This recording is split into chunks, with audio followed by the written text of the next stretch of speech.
Daniel Masci, welcome to Conversations with Humanity. I was expecting something else. I was expecting to see something or do something, but I'm good. Let's go. How you going, mate? Welcome to the show today.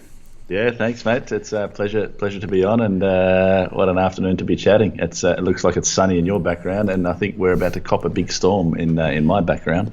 Well, you are in the southern part of the country, aren't you? For everybody watching and listening around the world, Daniel's sitting in the wonderful city of Melbourne, Australia. Melbourne, Australia.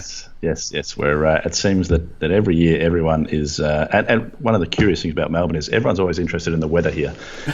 Everyone goes crazy about the weather, and everyone every year is always so surprised that it's cold and it's raining. And I think it's winter, and it rains in winter, and it's Melbourne, and that's that's not going to change. No, you're right though. It seems to be one of those cities where people have a fixation on the weather, isn't it? And I never realised it until I was in a coffee shop, and I was talking to the girl making the coffee, the barista, and she said, and I said, "Oh, how's the weather?" And she goes, "That's one conversation that I have so much in Melbourne." She was from America, and she said, "I've never ever had it this much in my life, as aside from when I got to Melbourne." I said, "What is it?" And she said, "The weather." She said, "All you guys do is talk about the weather all day."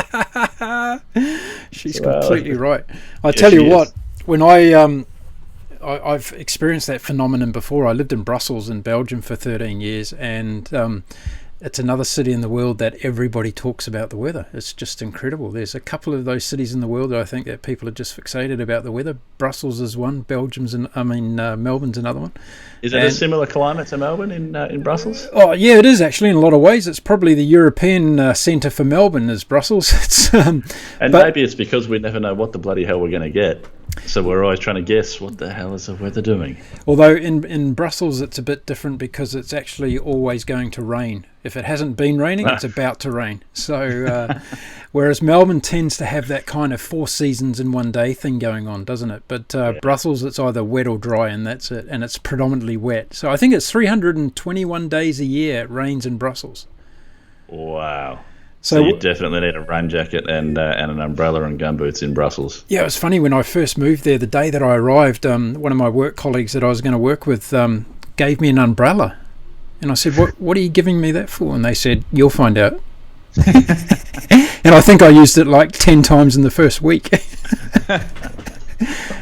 came in handy. It was extraordinary. One of those, really obscure gifts that someone gets you when you're starting in a new company, and like, what the hell do I do with this? But I found out pretty fast. Have you ever worked overseas?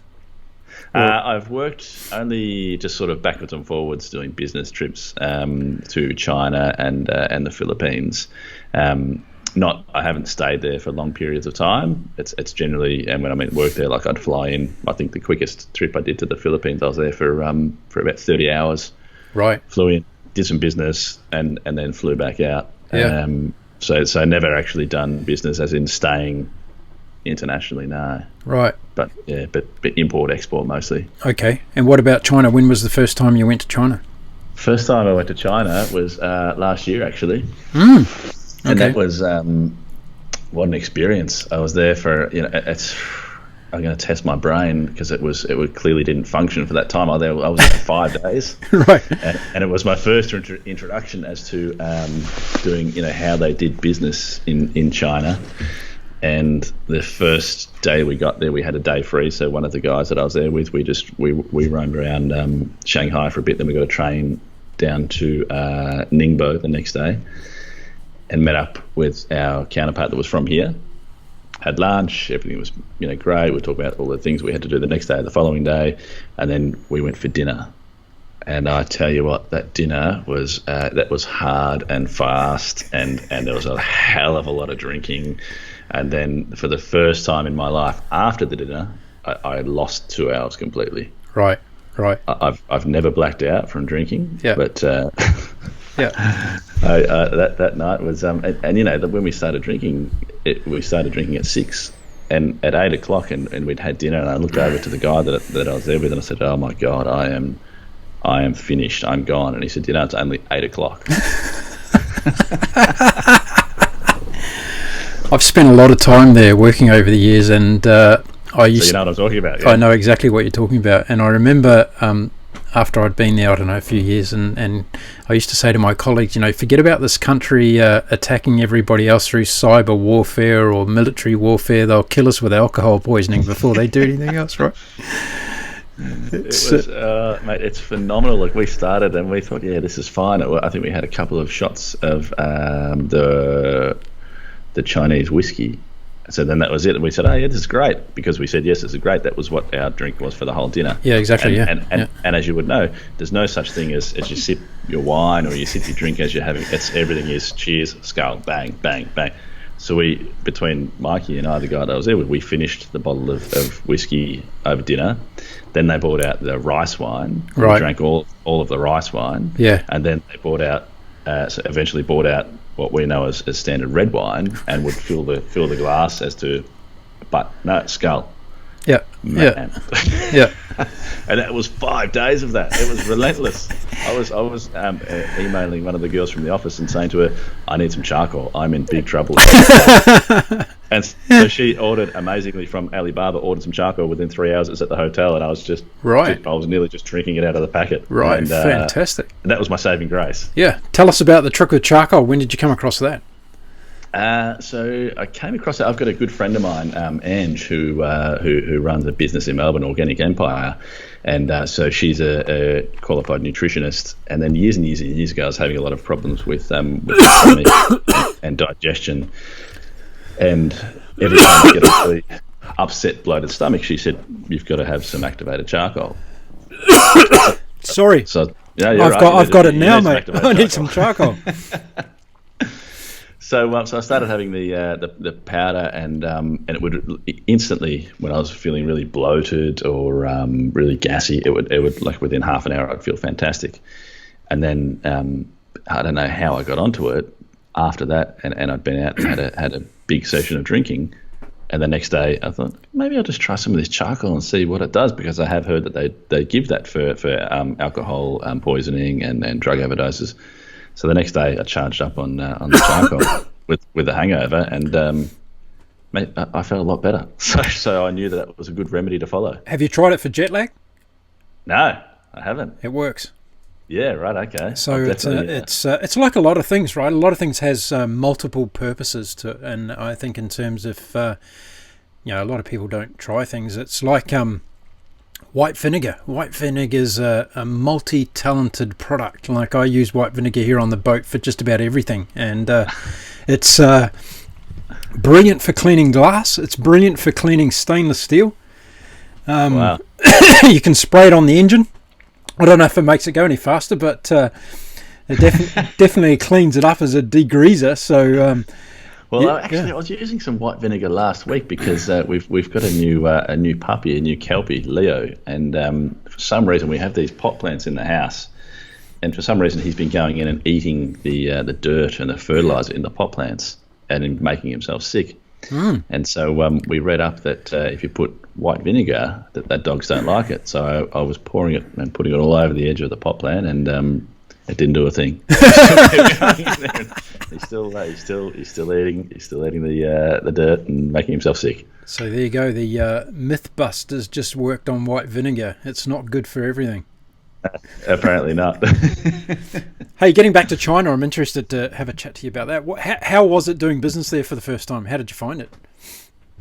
Yeah, I found it good. I found it that once we'd proven ourselves with the drinking capability, that we strangely enough earned ourselves a lot of respect, and and then that brought the business back to here, and one of the construction companies that we've got is doing a couple of projects with the same developer that we met up with and flew over to China with. So it turned out really well, and I think that it's just being transparent and just being super open, because I think that they were very they were a bit wary of who we are and what we do and all that sort of stuff, because it's international business. It can be complicated knowing, and especially for us, scary too. Like, we're investing a lot of money up front with these guys, making sure and giving the confidence that they're going to be paying their way. And you hear some horror stories, but we've and we developed that relationship for probably 12 months before we started doing business. Yep. and it's just getting a good judge of who you're dealing with, I suppose. Yeah, and let's face it, there's shady people in every country in the world, huh? Not just doesn't matter. China. It doesn't matter where your alliances are, or like obviously my background is Italian, and I'm the first one to say, yeah, the Italians are the best, but there's some really shady Italians too. That much, mate. Yeah. I've been people everywhere. I've been down Cinque Terre in the middle of summer and had my wallet stolen. How about you? Nah, never. Don't know what to do. I wanted to have a chat about that whole concept of authenticity today, because I think it's something that you and I are both pretty passionate about, and I think there's a big swing going on in the world at the moment with many things, right? And I think I'm kind of bashing the drum that COVID-19 is a great thing, not from the point of view that people are dying and getting sick, but from the point of view that it's pressing the reset button for humanity, isn't it? And so much is going on. I'm starting to see this, I don't want to quite call it a tsunami yet, I don't think it's got to that level, but there's a lot of openness between people and businesses like I haven't seen for a long time, if ever. And I think people are being a lot more transparent about their vulnerabilities, and I think that's a great thing. And we're seeing the real core of people. Are you finding that at all?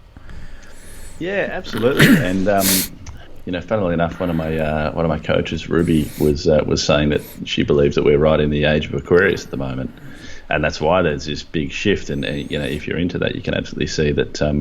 That 100%. That's where we're headed, and the openness, because I'm quite active on LinkedIn, and you see the amount of posts that people are putting on there now about keeping connected, keeping together.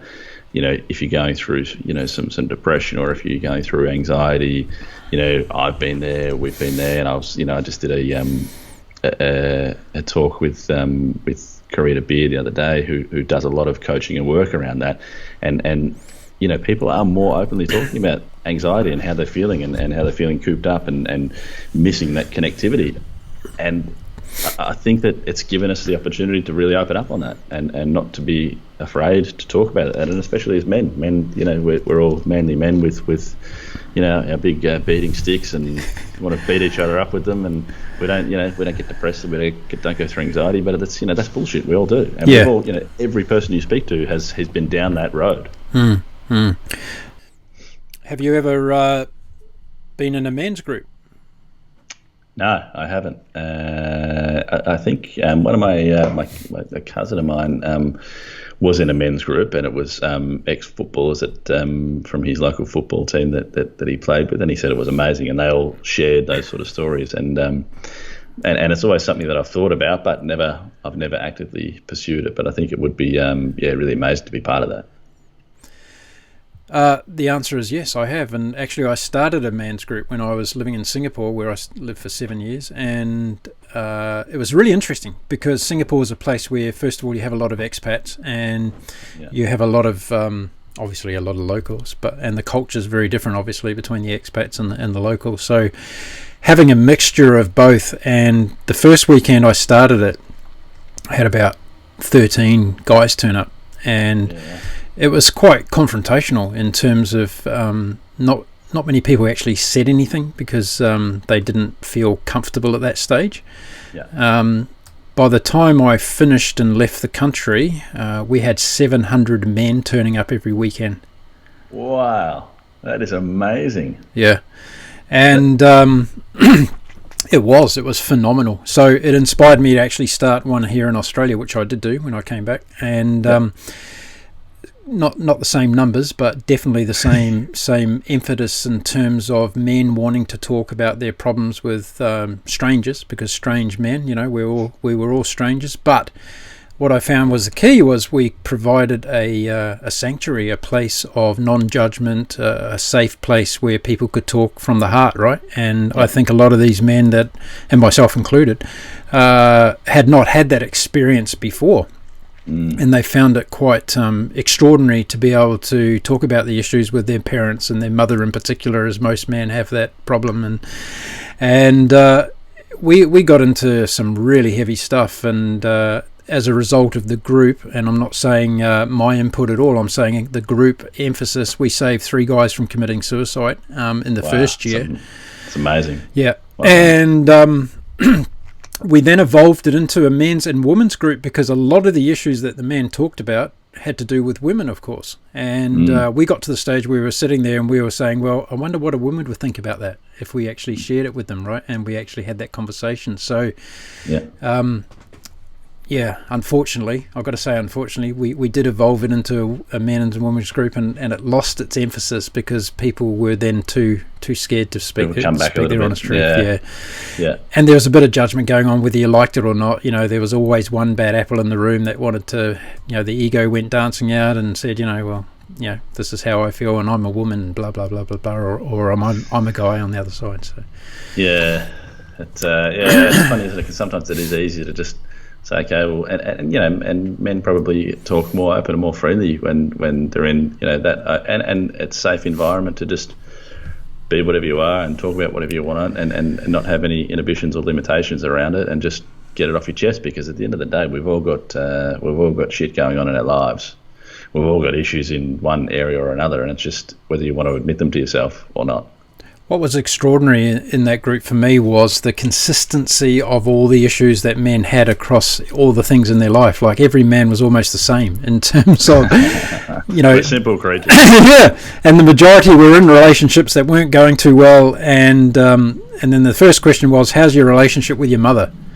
Yeah. And boom, it just blows up from there, because that's where the issues predominantly, I won't generalize, but predominantly that's where the issues start from, right? And what sort of issues were they? I'm curious to hear. Well, there was a lot of controlling, domineering mothers of these men, and we put that down to, and there were some great conversations around this stuff. I wish I had recorded it for, you know, anonymous purposes, but it was around the fact of the generational gap, really. You know, our mothers have come from a different time and a different place, and there was a lot more of authoritarian parenting in those days. And, you know, I look at my own mother. She comes from a family of, she's got 6 sisters, and she had a father that was in the army, and, you know, very, very authoritarian, and he was the only man in their family, so he raised them all with a wooden spoon, so to speak.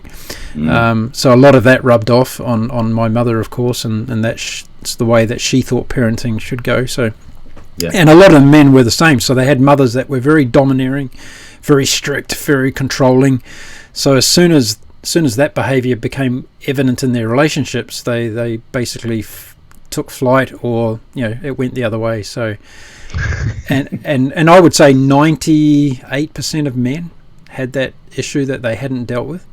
Wow. Yeah. It's funny, you know, it's funny, isn't it, that the I've been doing some really intensive meditations over the last, it's sort of 4. I've been into it. This is my 4th week, and it's another 4 weeks to go. And so now there's 75 minutes a day.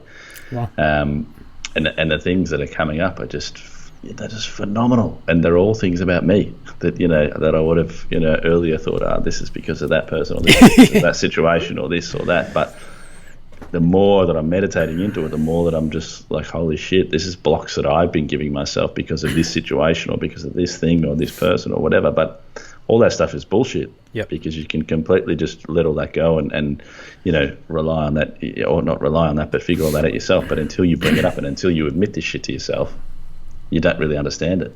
So when did you start this path in your life? When did you come across, for instance, meditation? I think on the last show we talked about Dr. Joe Dispenza as well, and his material that's out there. When did you start seeing this path? So probably I've been really getting into it more so for the last 12 to 18 months. Mm-hmm. I started meditating about 11, 12 years ago for my 30th. One of my best friends, her mum is a bit of a meditation guru and teacher, and for my 30th birthday she gave me 5 free sessions with her. So that was my introduction into it, and then I kind of veered off the path for a while with it, because I had some really funny experiences where I've been meditating on my own and sitting outside, and I could just feel this presence right in front of me, and so instead of just embracing it, I just shit myself and said, no, that's it. I just won't do it anymore.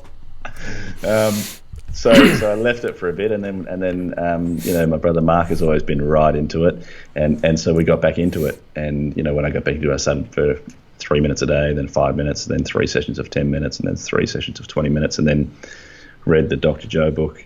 Just finished it probably 3 or 4 weeks ago, and started the meditations, and they were brilliant because if you want to change, if you want to grow, you just need to do the work, and you can absolutely see everything about yourself, and you can really pull apart all the bullshit that you've been telling yourself and realize that it's all just bullshit.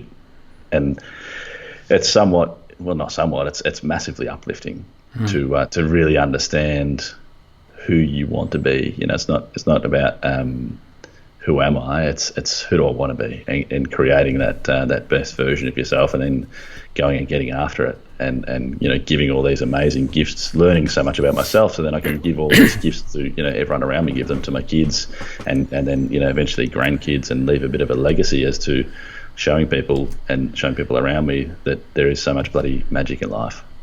I'm glad you raised some real good nuggets in that lot, and I'd just like to go back to a few of them, because you first of all talked about doing the work, and a lot of people shy away from doing their work on themselves because of fear and all those other things, and it only takes one meditation session like you had, and people will never go back to it. And I know someone that's very close to me here on a boat who has done that and never went back to it because it scared the living daylights out of him, you know, and he was openly telling me about that one day.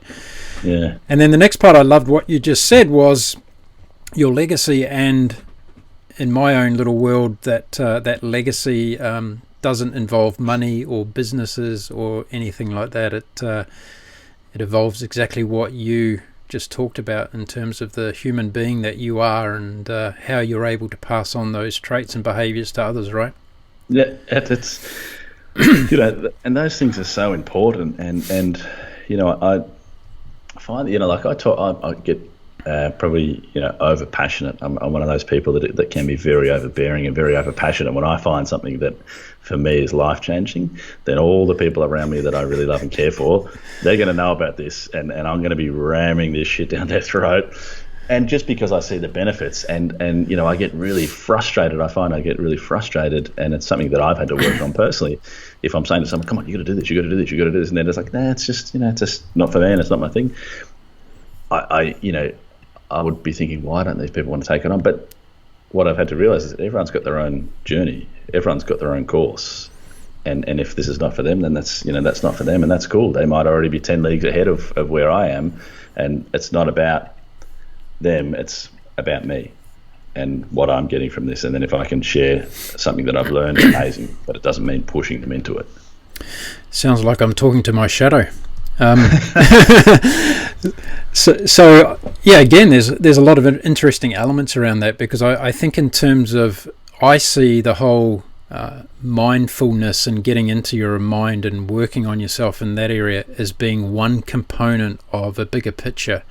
And I had a similar situation. In fact, I had my ex-partner, who was somebody who was far more advanced in terms of that enlightenment living than I was, and I was getting it pushed down my throat every day, and I just wasn't responding well to it. And I look back now and I go, I wasn't ready. I hadn't taken the steps that I needed to take, and no matter what anybody else was telling me, and it didn't matter how many YouTube videos I watched of the gurus, I wasn't ready, right? So there came a time when I was ready, and it was literally an epiphany. I woke up one morning and said, that's it, I've got to change my life. And it wasn't just around the mind games, it was around obesity. I was physically sick and fat and lazy and all those other things that I am embarrassed to admit, but it's the truth. And I just thought that day, right, I've got to now commence a new pathway, and it's got to be a pathway that I can sustain for the rest of my life. That's kind of how it happened for me. Yeah, it's you know, it's about change, right? And so many people are, you know, some people don't have the need for change, and some people don't want to change, and that's amazing. That's an amazing space to be in. But the people that continually go back to these paths of self-destruction or self-hating and all that sort of stuff, that for me, I find a lot of frustration in, because if you're going to reach out and say to someone, try this is going to really enlighten, and they're like, no, but like you said, they have to be willing to change. But it also too, in other senses, it kills me seeing people treat themselves like shit, when I can say, hey, this is a fucking great door here for you to just walk through, and there's some beautiful stuff on the other side. But is it no different in terms of, you see someone hitting the booze or the cigarettes or drugs or whatever, and it's the same thing, right? You could say to them, hey, stop doing that to yourself, because it's just not going to serve any purpose, right? But at the end of the day, it's their choice whether they want to put that fag in their mouth or absolutely, or whatever, right? And like you said, you have to be ready, and then they do have to be ready. But also too, I think as humans, like, we've got to just take a chance on and just be open and just be like, well, you know what? At some point, I chose to treat myself like shit, or at some point I chose to drink a shitload or smoke a shitload or take a lot of drugs. Why don't I just make a choice to just try something good for myself? Yeah. Why people reject it so much is beyond me, because they'll happily go down that other path of living and wallowing in a really shit place, and people can reach out and say, hey, I can show you a way to really come out of that, and people just want to stay stuck there. That, for me, I find that frustrating, because they'll give everything else a shot at self-destruction, but they won't give a shot to because they're like, that's a bit airy-fairy. I can't sit still for more than a minute. I can't sit still for 10 minutes.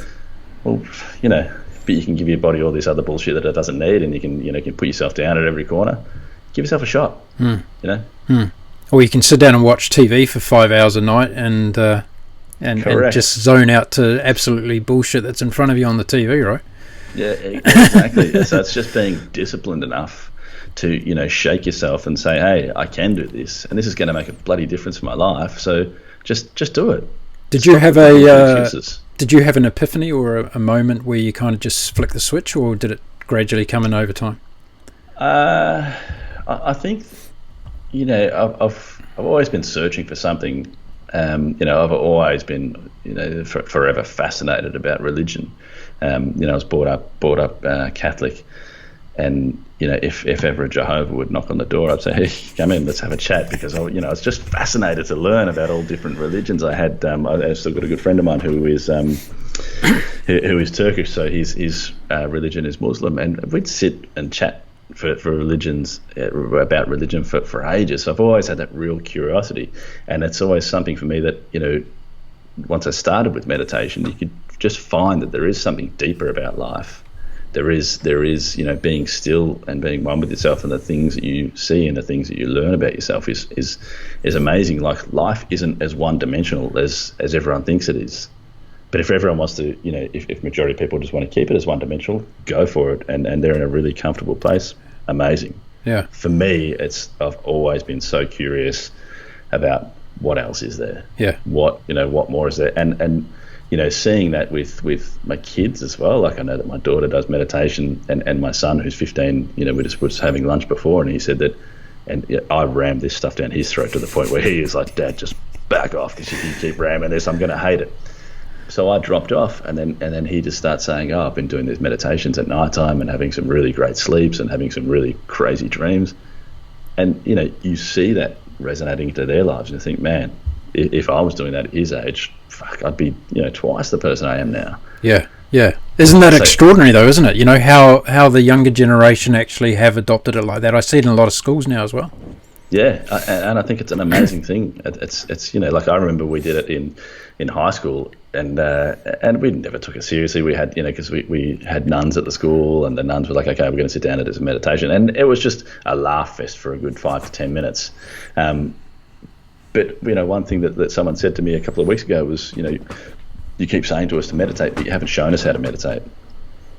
And that's something that I didn't even think about, and it just clicked. I was like, man, how did I forget that part? How did I forget that I was so busy pushing people to do this, and the simplest thing that I forgot to do was just sit with them for a session, or 2 sessions, or 10 sessions, or 20 sessions, and say, okay, we're just going to sit here and we're just going to listen to this and explain that. And then afterwards, so then I started doing that with a few people in the office. I think we spoke about it last time. and just sitting there and even as a guided meditation, but guiding them through the start, prepping them, and then doing the meditation, and then sitting afterwards and say, how did you feel? What did you get out of it? Yep.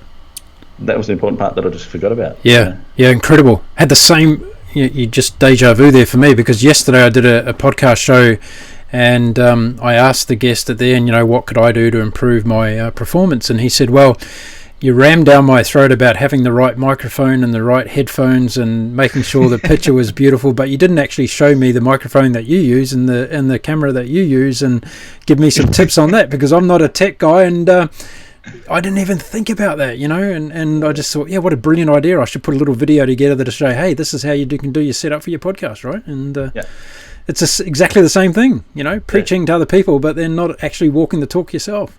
Yeah, and it comes back to it's I almost want to slap myself for doing that, because it's one of those things that I always say to people, that you need to just give yourself time and give people time. And I have been so obsessed with getting people into this kind of a lifestyle, or giving themselves time, but stupidly I didn't give them the time. So it was just like a big whack. You idiot. And once I did sit down with them and gave them the start of it and guide them through that, and then do the meditation, then discuss it at the end, man, you could just see their faces like, this makes sense. So now that you've realised this, I'm interested to know this realisation that you've had about how you've been pushing it or trying to push it down people's throats. How have you changed your behaviour as a result of that, or have you? So yeah, I have, and I've made a very conscious effort to, because I've always been one of those people that I always want to help everyone out. I always want to do the best that I can to, if someone's going through some stuff, I'm here, I've got your back, and I'll do this and I'll do that. And a lot of the time, people weren't asking me for help. I was just rushing in and thinking that I'm this, this brave knight on a white horse with a sword and come to the rescue. But if what I've had to learn, and I've only done this recently, like, within the last month to 6 weeks, if people don't ask for that help, then I can't help them. I need to wait until they're ready to reach out and say, hey, I need some help here.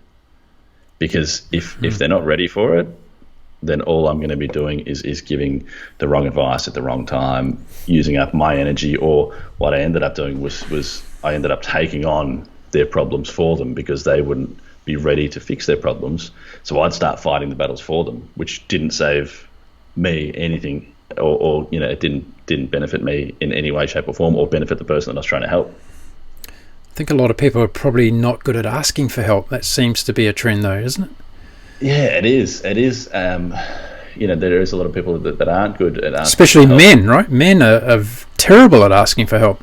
Yeah, but it's a really curious thing, because if you, and I've done it so many times before, if you run in and try to give people help that haven't asked for it, and they don't need it, or they don't want it, they're not ready for it, all you're doing is just pushing shit onto them that they're never going to accept. And the biggest fear of that is that you end up pushing them so hard that they end up hating what you're trying to give to them, and end up thinking that, well, this meditation is bullshit because this guy's just trying to ram it down my throat so much that it becomes a real off-put for them. And all you're doing is creating more harm to them, and you're burning up all this energy that you've got where you could be directing it to somewhere else. Yeah, fascinating. Something else I wanted to talk around that was the attraction, and I've been doing a bit of psychoanalysis of my podcast guest since I started the show. So now I've got 200 and you're my 202nd specimen, yes. But it's really fascinating, because I started off first of all asking my guests their zodiac star sign. Yep. What are you, by the way? I didn't ask Taurus. you. Taurus. You're a Taurus. I did ask you, I think. You're a Taurus, yeah. So it's really fascinating, because on my travel show, if I ask the people what their star sign is, I get Geminis, Aquarians, and Sagittarians, those three. And they make up 99% of my guests on my travel show. Wow. And they're the most well-travelled people in the zodiac sign, yeah? They just can't sit around. They get bored after 5 seconds, so they need to be on the road. Yeah. And nowadays, the other obvious thing that's happening is, I would say 99% of my guests on all of my shows, they are into meditation. It's becoming a huge thing, isn't it? It's Yeah. Well, there's that, but I also, the point I was really trying to make was, I think that once you start down that path, you start attracting those like-minded people into your life in all sorts of different ways.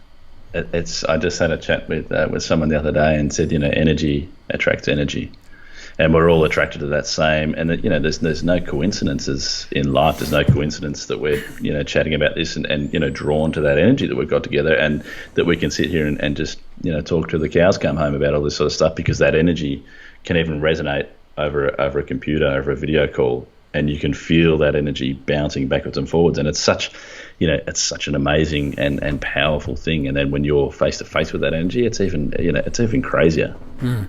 So that poses the big question, doesn't it? What is the meaning of life? Shit. That's a huge question. And I think, and everyone asks that. Everyone's the funny thing is, I reckon a lot of people have probably forgotten that question in this day and age, because we're so busy with everything else and phones and TV shows. But, I think people who are real thinkers and trying to get in touch with something, it's a question that often comes up. And I think it's an individual thing for every person. The meaning of life for me is to absolutely love, cherish, and be super grateful for this life that I'm been given, because it is a miracle. Be grateful that I've got arms and legs and that I'm fully intact and got this amazing body, and to be able to give love to as many people as I can and make my world certainly a brighter and more amazing place. Go on adventures, live and challenge myself and grow, because for all I know, I've got one shot at life. So the meaning of life to me is to live every moment as passionately and as amazingly as I can. Can I ask you a question? Absolutely. What's the meaning of life? Because I'm not being a smart ass, but I just want to say to you that I didn't ask you what's the meaning of your life. I said, what's the meaning of life, right? So life around us can be trees, nature, the universe, others. I think the meaning of life is to connect and to love. Okay. Yeah. Connect and love. Yeah. I think it's pretty simple.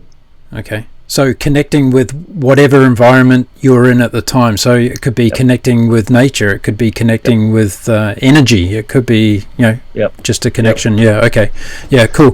Because I got trapped on this one the other day, and I was having a conversation with someone, and they said, I didn't ask you about you. I asked you about life as in life, all the living things that are around us, and including the universe, right? And I've been working on this one, because I actually want to come up with an answer for myself that I feel comfortable with, rather than fitting into someone else's box. Yep. And I'm now starting to gravitate towards this one word answer of just energy. I think life is all energy. I just think 100%. Yeah. And in terms of whether it be in universal energy, or whether it be vibrations that you and I are sending out as individuals or animals, as you know, I've got my little puppy boy here, and him and I have some brilliant conversations from time to time. and he's got an energy of his own that it's like having a human being in the room. It's like, extraordinary, the connection that we have there. So energy is a fascinating thing.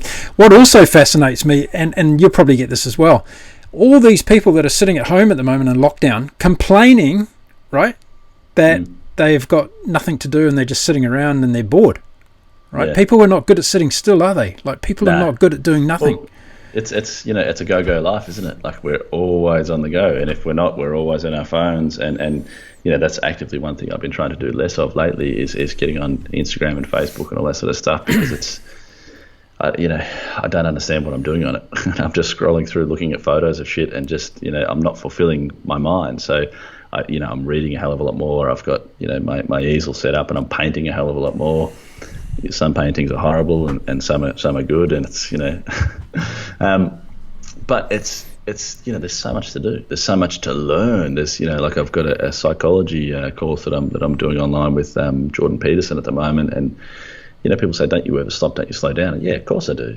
I'll have a Sunday where I absolutely do nothing all day and just laze around, and I might even just watch TV all bloody day and just have a mind-numbing day. But for the rest of it, there's always something to do. There's always more to learn. There's always a book to read. There's always get out in the garden and do something, go for a walk, call someone, have a loving conversation with someone. I saw a really interesting post on Instagram the other day from Michael Lane, and he was saying that I think it was 3 to 5 people he has, and he writes them down every day, and he calls different 3 to 5 people every day, or gives them a voice message or sends them a video message to say, hey, you're important to me, I love you, I care about you, da-da-da. Do that, fill your day with that, fill your day with love. If you filled your day with love every single day, imagine how amazing you'd feel, and imagine how amazing all the people around you would feel if you were just spreading love. You know? Yeah, totally on board with it. I'm smiling because I recently did a 30-day challenge to myself where I did a video message each day on Facebook to a friend around the world to say exactly that, what you just mentioned. And the feedback from that was extraordinary. Absolutely amazing, extraordinary. Isn't it? Yeah. Like if you just, you think if you're the recipient and you get this video come up that says, hey mate, I just want to drop you a line to say, I love you very much. You're an amazing guy. Keep doing what you do. Thumbs up. Yeah. You think, shit, they took their time out of the day to do that. And it takes you 15 seconds to do it. Yeah. But the effect that has on that other person is just amazing. I think it brings up the whole topic of gratefulness, right? I think we don't appreciate enough in our life and what we do have. I've got a little, well, it's not little, it's big now. I've got a glass bowl sitting on my dining table here. And every day I write down on a piece of paper something I'm grateful for in my life. And it can be as simple as the sunrise I watched this morning, right? And at the end of the year on New Year's Eve, I sit down and I pull out the 365 pieces of paper and I read through all the things that I've been grateful for in my life this year. And it's amazing. It's just something I do that makes me appreciate what I actually have. And it's not about having $1 million in the bank or, I did 10 trips around the world this year or whatever. It's about all those little things that make up a beautiful life, right? So, yeah, that's a little knick-knack I do, and it feels good doing it because it just makes me aware every day of, how lucky I am, in lots of areas. And sometimes it's for a massive part, like as complicated as all of our lives are, and as complicated as we make them, don't forget to keep those simple things a part of your life. Don't forget to keep, simple thing like watching a sunset. I love watching a sunset from my back veranda. It's absolutely amazing. And, being grateful for having all of my body parts. Like there's people that are in wheelchairs that can't function, and people with lost arms and legs. Like far out. I'm fortunate that I've got all of them. Yeah, absolutely. I wanted to talk about that actually. Funny you raised it, but before we get there, I just wanted to share something else about a book recommendation. Have you read a book called Be Nobody by Lama Marut? No, I haven't. Have you come across Lama Marut yet? No. Okay. I'm going to write that down. Yeah. So if you're listening or watching in today, this is going to be, who knows? I was going to say it might be the only book recommendation I give today, but it might be the first of a few. I've got a book recommendation. I was going to ask you about a book actually. Lama Marut, yeah. So Be Nobody. And the first book he wrote was The Spiritual Guide to Motorcycle Riding, I think it was. But I think I might have heard of that actually. Don't quote me on that. But Be Nobody is extraordinary because it's and it's a short book. It's a good read. It's a good easy read. But he talks all about the ego, and he talks about how to separate, the ego that does not serve us well versus the ego that does serve us well. And one of the questions I had for you today, because I'm really interested to know from business people that run companies and are successful and all that sort of stuff. How do you practice all the things that you now believe in and the path that you're on in such a cutthroat environment of the business world? How do you balance that?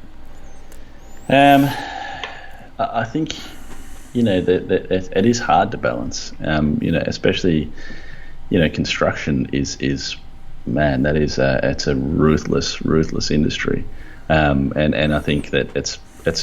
I think that's probably one of the most ruthless industries in the world, to be honest. And there's absolutely you have to keep on top of your game all the time about how you're juggling that and how you're keeping balanced. But there's times where you have to let out, and you have to I say it like I've got to let the tiger out and I've got to let loose on this situation. And there's a time for that. There's absolutely there's a time that you need to release anger. You need to give anger and get it out of your body, and then it's done with. But then you also have to come back to a point of, okay, well, that situation called for that action and it called for that emotion.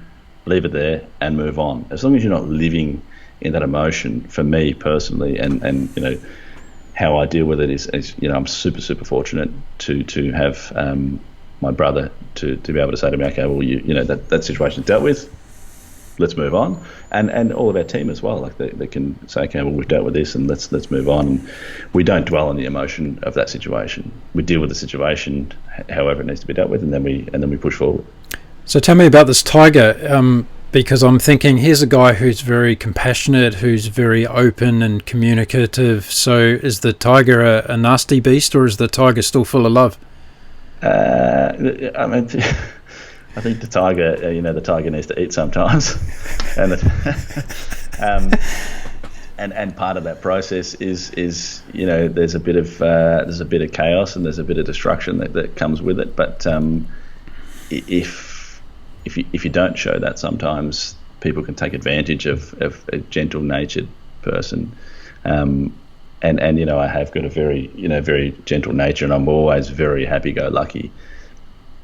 But unfortunately, there's a big part of business where you have to be ruthless at times, and you have to make hard decisions, and you have to be hard-nosed about it and say, well, this is a line, that's it, and we're not moving past that point. Some things aren't for discussion. Some things that just, you know, it just needs to be a really tough decision, and you've got to be able to back yourself with it, because the times that I've just thought, you know, I'll just let it flow, it ends up creating a situation way worse than what it should have been, because it needs to be stopped and put into place, and you need to take action on it. So the Italian blood comes out, does it? Yeah, it does. It does, and you know, my brother can see it because my brother is very much, he's very cool, calm, and collect, and I've learned all of me being cool, calm, and collect from him, because I used to be quite hot-headed. My dad is very hot-headed, and it's never something that I really liked doing, but being in the building industry, that was what I knew, and yelling and screaming and you know, and swearing and carrying on is. That's what it was, and that's what I knew it as. And then I learned that there's a way to be able to work around that, and had situations where, you know, I was even with a client, and I knew that this particular client wanted to get into this massive argument, and they wanted to just yell and scream. And I said, look, and I was in a really good, and this is what I mean. You need to know when to bring that out and when not to. And I said, look, if you want, we can stand here and we can yell and scream at each other. We can go into the car park and we can beat each other up if you want, if that's how far you want to go with this. I said, but at the end of the day, is that going to solve any of the problems that we're trying to sort out? I said, no, it's not. I said, I've given you the solution to the problem. I said, maybe you feel bad, or you're angry, or you're pissed off, and you've got an emotion in there that you want to make me feel. I said, but I'm feeling that emotion now. I understand that you've been let down, but I've given you the solution, and we can move on, because we don't, you know, either of us doesn't want to walk away from this situation more frustrated because we're yelling and screaming at each other. And he was kind of really, it threw him back, and I could see in his face, he's like, what the hell is this guy talking about? But then he just put his hand out and shook my hand and said, okay, great. That's a good way to resolve this. Yeah, terrific. So is this something that's coming with age for you? Is it something as you get older, I don't want to say you're getting wiser, but is it more of a mellowing of the approach towards things? And I'm not just talking about business and life in general.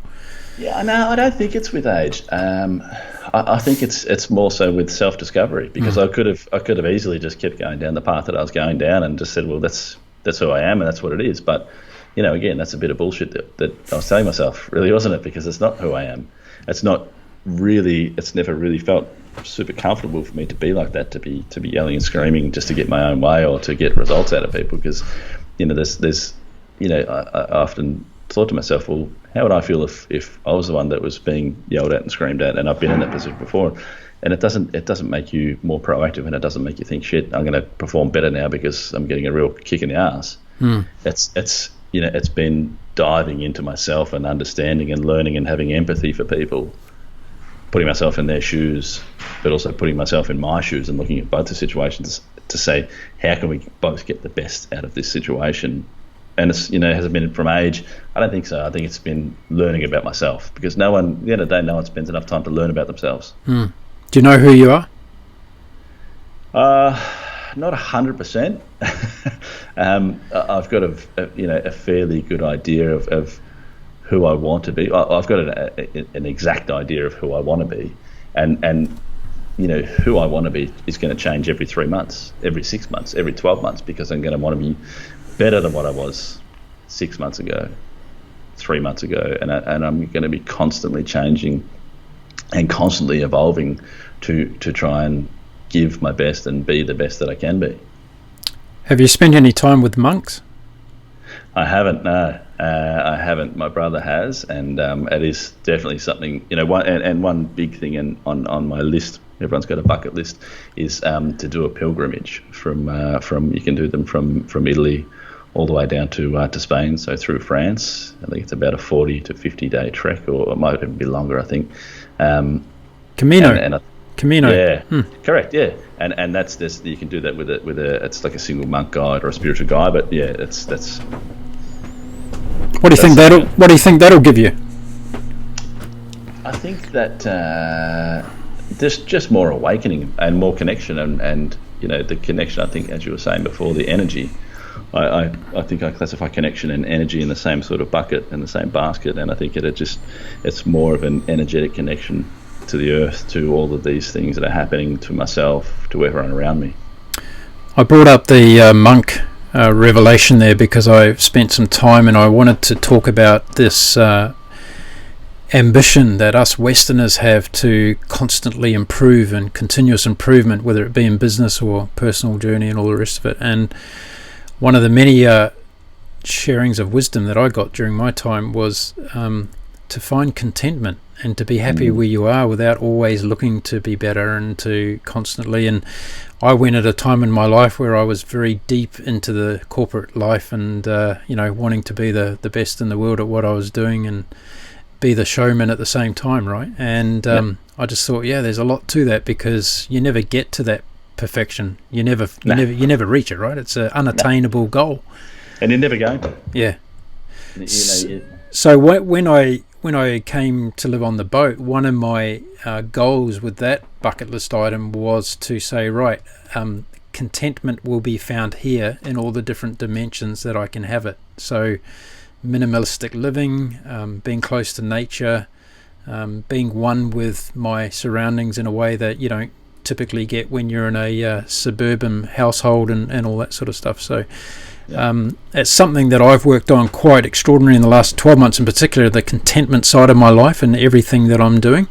And again, if you were to read some of those pieces of paper that I've got in that little bowl sitting over there, the word contentment comes up a lot in each day's gratitude towards being content just with what I've got. It becomes those simple things, like we were saying before, that the simplest thing, I think, is appreciating the fact that you're alive. Yeah, you've got this amazing heart that beats, and you don't even have to tell it to beat. You don't have to tell your blood to pump through your body; it just happens. So gratitude around that, and being just being content with being alive. Now, I find it extraordinary that we've spent an hour talking about a subject matter that we're both obviously very passionate about, and yet there's so much else going on in the world and around us and all the rest of it. So I do want to tap into some other topics today and to pick your brain. So I don't want to set the scene though. I want you to enlighten us all with other things that you've got in your mind about life in general, things that are topical at the moment. Anything there that you want to throw out there for a chat about? Topical. I mean, I think the biggest topic at the moment is this whole pandemic situation, isn't it? I think that's a topic that's going to be talked about pretty heavily for a long time, and especially around Melbourne with the newest restrictions we're facing. There's a lot of conspiracy theories around it, and I'm not much of a theorist, but I love hearing a few of the theories, because some of them you can kind of like, oh yeah, I could see that. Where do I sit with it? I don't know. Like it's there's a big part of me that says, just open it up and let's get on with it. Because, what are we going to do? We're just going to have the country closed down for the next 2 years or 3 years. Is this virus going to completely dissipate? It's going to be with us forever. It's huge, right? And then there's going to be the whole debate around the vaccine. There's a shit ton of people that don't want to take the vaccine. They're totally against it. They don't want to be, everyone's saying they're going to be microchipped, they're going to be this, they're going to be that. And I totally get it. And there's, a lot of people personally that I know that are saying no way we're getting a vaccine, but they're talking about making it mandatory. Where do you go with it? I don't know. And what's everyone's stances on it? I don't know. Do you just open the city up? Like I know that everyone really rips into to the government and especially to our state leaders, but man, what a job they've got. It's easy for us to criticise the shit out of them, but I couldn't see that there's one person that would stick their hand up and say, "I'll take over." There's no one that would do that, and this are they doing everything right? Who knows? If they're doing everything wrong, don't know. But they're doing something that they think is helping. I started a political party in Australia a couple of years ago. Oh, really? Amazing. And it was amazing because I saw very quickly the apathy that exists within the community when it comes to politics, right? And this whole period, all these things that you've just been talking about are really interesting because I think comes back to the core existence about our society and the society we actually choose to live in, because let's face it, we certainly have the power through voting mechanisms and also the power of the people to make changes if we want to do so, right? And a lot of people are just going about their life and they're not worried about making that change, and it's no different than what we've already talked about today in terms of changing ourselves inside, and having that connection to changing the world around us, and whether it be the political system, whether it be issues like standing up for your rights, whether it be around freedom, whether it be around vaccines. I believe, and you can probably correct me if I'm wrong because I'm not Australian and I'm not from this country, but I believe there's already a process in place where people on Centrelink don't get their payments if they haven't had their children vaccinated. Is that right? I think that was coming into place, or it's in place. Yeah, I don't know exactly because I don't have young kids, but my sister does, and I think that there was something around that you wouldn't be getting any of your payments, and also too that they couldn't go to school now unless they've been vaccinated, because my sister is completely against it, so she's got a daughter at primary school and one that's going into primary school next year, and they were saying, well, she can't come unless she's been vaccinated, but I did hear as well that you cannot get your Centrelink payments unless you've been vaccinated. So it's and that's what a lot of people are saying, that Victoria is becoming a real really militant controlled state, and there's a lot of unrest around that.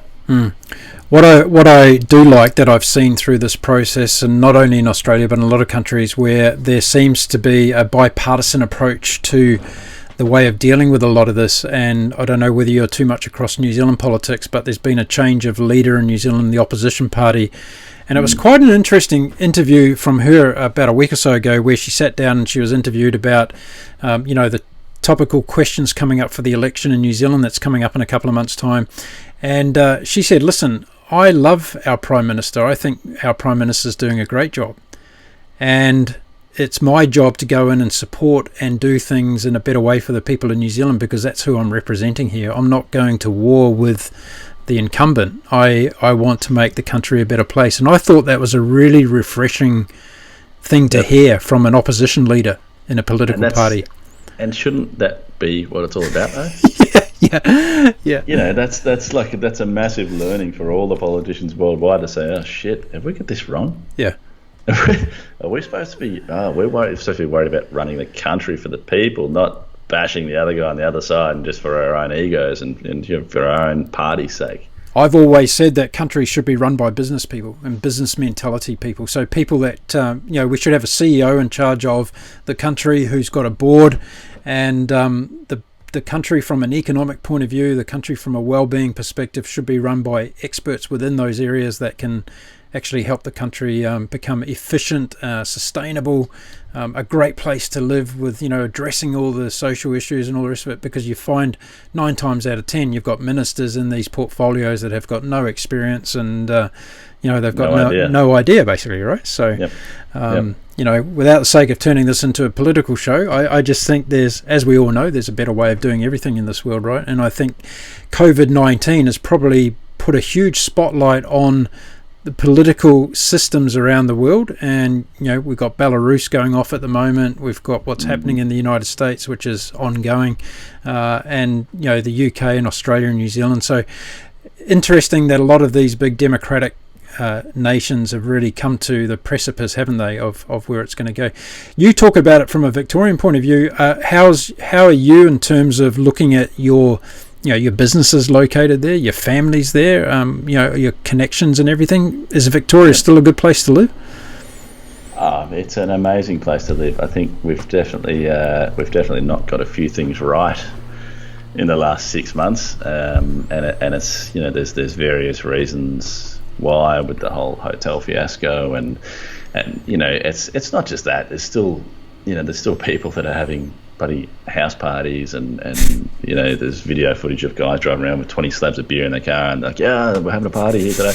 I'm just thinking, oh Jesus, with that sort of mentality, we're never going to get out of this bloody lockup. And 80%, 90% of people are doing the right thing, and there's 10% that are not. But Melbourne it's an amazing place, and I think everyone in Melbourne, there's a massive heartbeat in this city that we always bounce back, and there's so many amazing things that we have going on in the city with the sports and the theatres and just the city itself. It's got a real it's got a heartbeat, and the people of Melbourne love that. It's pissing down rain, but people still go outside. There's a tiny little bit of sunshine. People are outside and they're getting about, and there's a lifeblood about this city, and whenever I go away and come back, I bloody love coming back to Melbourne because it's just such a great place. We'll come back bigger and better and stronger and more amazing than what we probably were before. That's Melburnians, and that's what we do. It's we just keep pushing through it and keep getting. I think it's probably one of the greatest cities in the world, in my opinion. Do you think that, you were just saying before that you think we should open up and get on with it? What's behind that rationale? I just, I'm no politician, so I'm not going to make this happen or use this as a statement in any way, shape or form. But, I don't know, how long is the vaccine away? And mental health is a massive issue for people at the moment. What are the real stats on the mortality rate for corona disease? And does it, if we don't find a vaccine, or even if we do find a vaccine, how are you going to distribute that, on a global scale? So does that mean that we won't be able to travel internationally, or people won't be coming here? No way. They're still going to be opening the gates up. People are still going to come in, and people are still going to go out. So it's going to continue to spread. So I think, sometimes, my thought is, and I could be wrong, and maybe people will slam the shit out of me for it, and they can go ahead and do that. That's fine. But, are we going to just keep trying to live through these times where we're shutting down when it's going to be inevitable that this does continue until we find a vaccine? I don't know. Yeah, I think in terms of, it's got to be a sensible risk-reward process, doesn't it? Like anything you do in life, you do the same around your family's well-being, you do the same around your business mentality. It's all about risk-reward, right? And in terms of how far do you to take that risk, I think we've got to a stage in this process where I completely reiterate what you've said in terms of the danger of having the mental health consequences. And when we talk about mental health consequences, we're not talking about something that's going to last for a week, right? It's going to be generational, and some of these kids that are being affected now. Well, in those years, right, from 0 to 7, that's where we learn all these things about our life and all these things about ourselves, and any limitations that we're going to be given to ourselves is given in these years of 0 to 7. So if you're a kid in that age bracket and you see that it's normal to be walking around with masks on, to not be shaking people's hands, to not be touching each other, to see someone and then just veer a couple of meters away from them, that instills into your mind, and you can't get that shit out of people for years. People might be left with those sort of conditions forever. So what does that do to, like you were saying before, to our energy and our connectivity with each other and the love of the world? It completely screws it. Have you had a chat with your sister about this, given that she's got young children and stuff? Is that something she's very mindful of? Really mindful of, and she's had a really tough week this week because and she said, look, for the most part, I'm loving it. The kids are at home, and they live up in the country, so they go for long walks and everything every day. And then so this week there was another announcement saying that you can no longer drive to a location where you're going to do some kind of physical activity. You can only do that physical activity if you can walk to it. She literally has to drive 5 minutes down the road to go to this really cool trail that she takes the kids on every single day. So she was like, well, what the hell? And got really upset and was like, I'm just over all this shit. And then 2 days later, they reversed what they said and said, oh, no, you can drive to that. And we think, well, what is that? What does that do? Why can't you drive to that location and then get out and you go for a walk? Yeah. So there's a lot of these rules and a lot of these things happening where people are just like, what the hell's going on?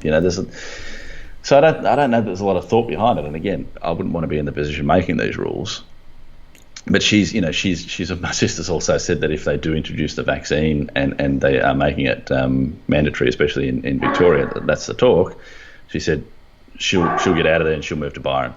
Right. Okay. Interesting. And she's already started looking at properties. So I wonder whether we'll start to see these enclaves around the world where that happens, where people go to, because I'm sure there'll be countries that'll be more liberal and say, okay, well, it's not going to be mandatory in our country, and there'll be others that steadfast, and I guess it's going to have a huge impact on international travel, right? I think it'll have a massive. There'll be a massive impact onto international travel and countries that people deem as being super safe that they want to go to, and countries that people say, oh no, I'm not going there. I know for a fact that look at China, there's going to be a lot of fear with people going back there. Yep. And as much as I don't want to admit it, I'll probably I might just I'll just avoid that place in the world for a little bit. Delegate the trip to someone else in the team. Yeah, exactly. That's a reality of the situation and how people think, because this it's been devastating and the media have portrayed it in such a crazy way that now you do think twice. You do think, shit, am I going to go to northern Italy? Ooh, I don't know about that. I'll go to southern Italy because that wasn't as affected. So there'll be certain places for sure that people will be thinking whether they go or whether they don't. Have you been sucking in the media as much as most people in terms of keeping up to date with what's coming out every day on numbers and what's happening now? If my TV is on, it is on. It's on YouTube on the music channel while I'm painting, or I might watch a documentary or a TV show with my son or something. But it's never on the news, and I don't ever listen to the radio. Have you watched a documentary called Free Solo? Yes, the climbing one. Yeah. Is that wasn't with Alex Honnold, was it? That was with no, it was Alex. Yeah. It was Alex Honnold. Yeah. Because there's another one with what's his name? The other climber, Andy. Can't remember. But Free Solo. When I was watching that, I had sweaty palms and my legs were shaking. I was like, oh my god. Isn't that extraordinary? Like that's one of the most extraordinary things I think I've ever seen a human being do. It was incredible, and one of my favourite parts on it is when he is going to do the ascent and do the climb, and he attempts it like 2 or 3 times, and he's like, no, it just doesn't feel. He just had this. He's like, doesn't feel right. And then he was sitting in his van just doing his finger chin ups, and he's like, it's the right time. I'm going to do it now. Yeah. Bang. Yeah. Yeah. And the whole climb and no issues, and he had done it in like 2 or 3 hours or something like that. Got to the top, and he's like, oh, well, that's done. I'll move on. Yeah. And but so many amazing peripheral aspects to that, and how he went about it, the preparation, the commitment, the dedication, the unwavering nerve, all those things. You can put it into everyday life, business, whatever you want. All those principles are there, aren't they? And I just think it's an amazing kind of metaphor for life, isn't it? Climbing El Capitan with no ropes. It's like extraordinary.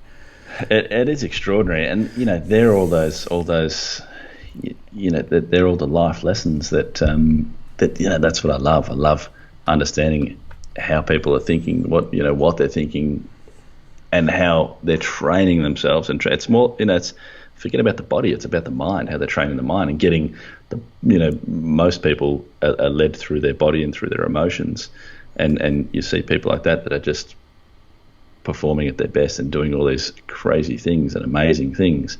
They're up here and they're super connected and they're telling the body what's going on. It's not the body telling the mind. Yeah, and he was so rehearsed. Like he knew every finger point, every foot point that he was going to do, right? And as a result of that, he eliminated fear from the process. He said, fear just was gone because I knew I'd rehearsed, I'd vision. We talk about visioning, visualization.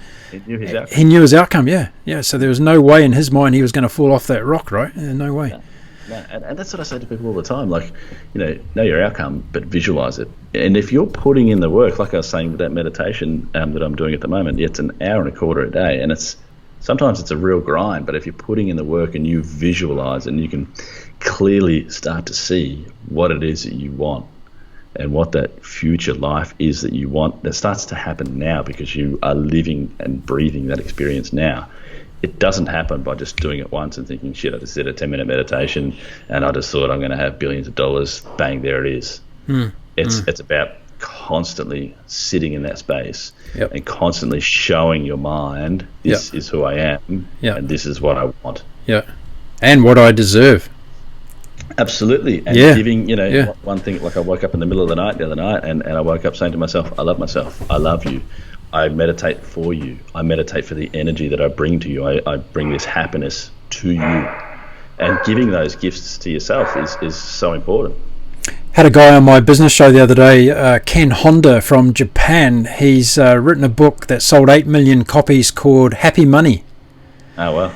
And he's been, for the last 2 decades now, he's been traveling the world teaching people how to have a better relationship with money. And I found it fascinating talking to him because he's a bit of a Zen master out of Japan, and he talks about how we ignore the relationship we have with money in the majority of our lives, right? And he talked about abundance and talking about how to attract money, happy money versus sad money, right, into our life. And some of the things he talked about were, at the next level, and it was all about the visualization of where we are in our life and what we deserve at that time for what we do. And a lot of people give away their time, a lot of people give away their skills, and they don't appreciate themselves and what they've really got, do they? No, they don't. And it's funny that you talk about that happy money, because it's all, that's energy. That's energy that you're using to put into it, whether it's, and my brother even talked about this with me with water, and he said, how much energy water is. He said, if you open the tap up and it's just smashing out with water, he said, it's bad energy that's coming out. He said, you don't need to just have it gentle.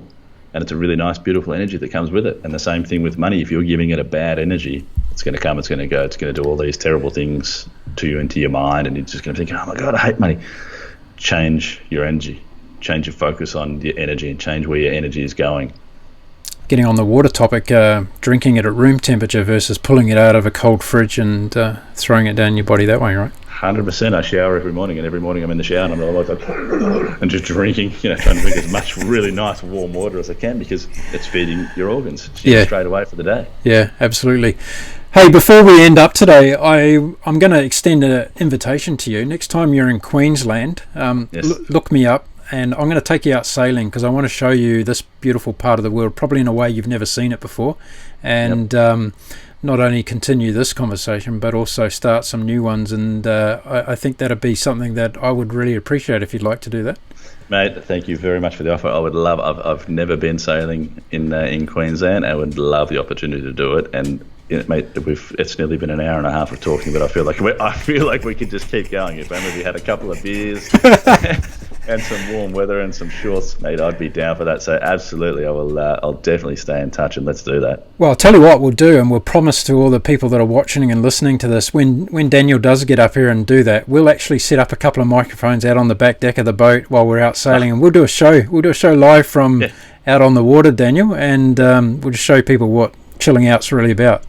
100%, mate. I am in 100% done. Fantastic. Well, listen, thanks for giving me your time today. I really appreciate it. I know you're a busy man. You got a lot of commitments, but I really love chatting with you, and I was really thankful that you came back onto this show and spent the last hour and a half having a chat to me. It's been a great experience. Like I said, we could keep going for ages. No doubt about it. Okay, mate. Have a good weekend, and wish you all the best in Melbourne. Good on you. Thanks, Mark.